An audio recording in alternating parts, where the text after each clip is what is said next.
In a now-deleted Reddit post, u/Northern Figure 1974 sought advice about a sensitive and emotional conflict with a close friend. The core of the issue revolved around grief, boundaries, and emotional expectations. U/Northern Figure 1974 explained that their friend, referred to as A, had experienced a tragic miscarriage years ago. Since the loss, A had continued to ask friends to regularly acknowledge and celebrate the memory of the unborn child. However, u/Northern Figure 1974 felt that these requests were overwhelming and emotionally draining. The post, unfortunately, was removed by Reddit's filters, but the conversation it sparked in the comments reveals both the complexity of grief and the strain it can place on friendships. The incident. Although the original post is no longer available, comments from the Reddit community suggest that u/Northern Figure 1974's friend had struggled to come to terms with the miscarriage. The friend regularly expected people in her life to remember and participate in memorializing the baby. Over time, this placed significant emotional strain on u/Northern Figure 1974, who felt uncomfortable with the constant reminders and celebrations. In an attempt to set boundaries, u/Northern Figure 1974 brought up the friend's past, which included having abortions prior to the miscarriage. This comparison led to a heated argument where the friend accused OP of being insensitive and unsupportive, prompting u/Northern Figure 1974 to wonder whether they were in the wrong for not wanting to participate in the ongoing memorials. Community reactions, a divided discussion. The post received a wide array of responses, highlighting just how complex this situation is. While many users sided with u/Northern Figure 1974, feeling that the demands placed by the grieving friend were excessive, others pointed out the importance of empathy and understanding in times of loss. Support for OP. Several Redditors were quick to reassure u/Northern Figure 1974 that they were not at fault for setting boundaries and expressing discomfort. Turbulent_Eb5669 voiced strong support, saying, "NTA. It must be so difficult negotiating this unresolved grief. You're not wrong about her past, but the one she lost either meant more to her or she had no control over. Honestly, unless she seeks therapy, I can't see anything you can do to help her anymore. Everyone celebrating the months indicates there's a big problem she's not dealing with." This comment suggested that A's grief might be unresolved, and without proper professional support, it could continue to cause strain on her relationships. Munenwing echoed similar sentiments, stating, "NTA. There has to be a line. It's a tragedy, but some people just don't obsess over social media action/attention." This user highlighted the importance of establishing limits when it comes to personal grief and social media expressions, which seemed to be one of the major points of contention in OP's situation. OK Consequence 985 reflected on a similar personal experience. "Geez, she's high maintenance. I have a high-maintenance friend who went through a similar situation. She wouldn't expect all that.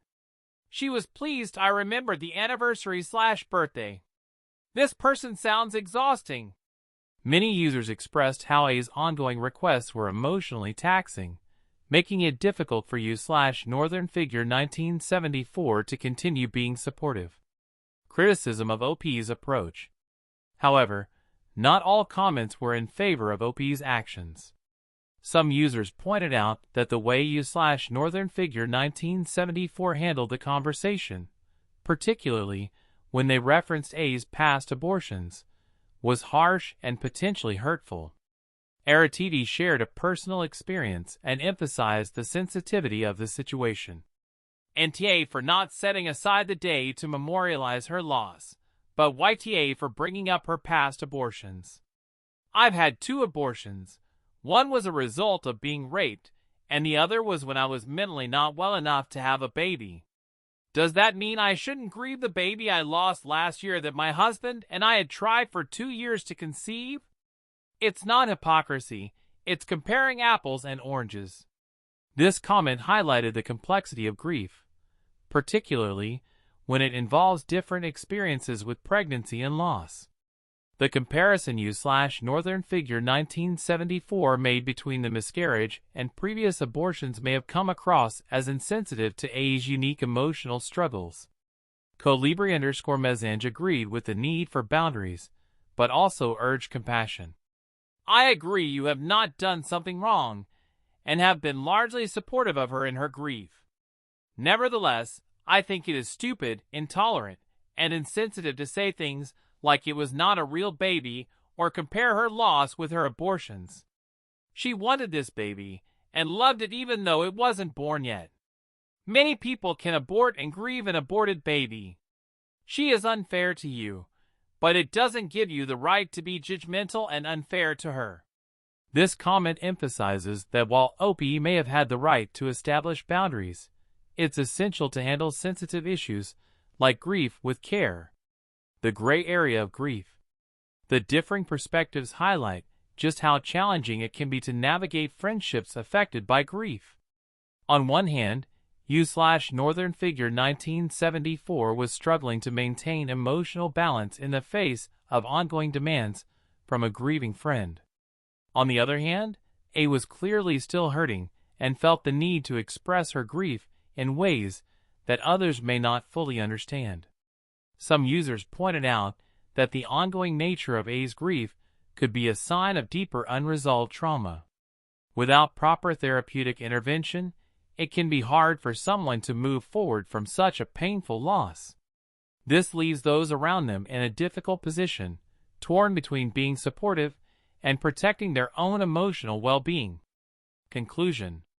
In the end, the situation described by U/Northern Figure 1974 is a reflection of the delicate balance between empathy and self-care when dealing with someone else's grief. While the Reddit community was divided, most agreed that it was important for OP to set boundaries for their own mental health. At the same time, the situation called for a level of sensitivity, particularly when addressing such personal topics like past abortions and miscarriages. The key takeaway from the discussion is that everyone grieves differently, and it's important to approach grief with both compassion and clear communication. U/Northern Figure 1974 may not have been wrong for setting boundaries, but handling the conversation with more empathy might have led to a better outcome.